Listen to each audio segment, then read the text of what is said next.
दारू जैसा तोहरो जवानी हमके पिया द ए रानी। दारू जैसा तोहर जवानी हमके पिया द रानी। भोजपुरी का नए ट्रेंडिंग स्टार नीलकमल सिंह और अश्लील सिंगर अंतरा सिंह का एक गाना आया है, जो गाना का टाइटल है दारू भइल जवानी। अरे भाई, दारू जवानी कैसे हो जाता है? ये गाना सुनने के बाद आपको पता चलेगा कि ये जवानी दारू कैसे हो जाता है। दारू अगर जवानी हो गया फिर तो भाई बाकी चीजों का क्या होगा? नहीं।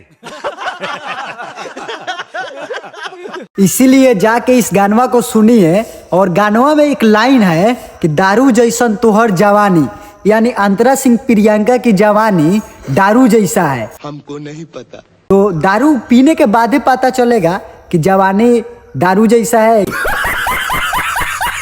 भाई लोग, जाके आप लोग पीजिए और देखिए कि नशा चढ़ रहा है कि उतर रहा है।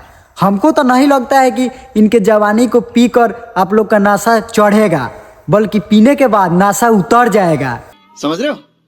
समझ रहे हो ना? हाँ, तो भाई लोग, अभी तक आप लोग इस गाना को नहीं सुने हैं तो जाकर सुन सकते हैं। टी सीरीज हमार भोजपुरी पे गाना रिलीज हुआ है और इस गाने को लिखे हैं शुभम तिवारी, जो काफ़ी अच्छा सॉन्ग है, आप लोग जाके सुन सकते हैं। और वीडियो का बात करें तो वीडियो बहुत अच्छा लोकेशन पे लिया गया है और वीडियो काफ़ी तगड़ा है। तो आप लोग जाइए, वीडियो को देखिए। और मेरा वीडियो अगर अच्छा लगता है तो लाइक कमेंट शेयर कीजिए। मिलते हैं नेक्स्ट वीडियो में। बाय।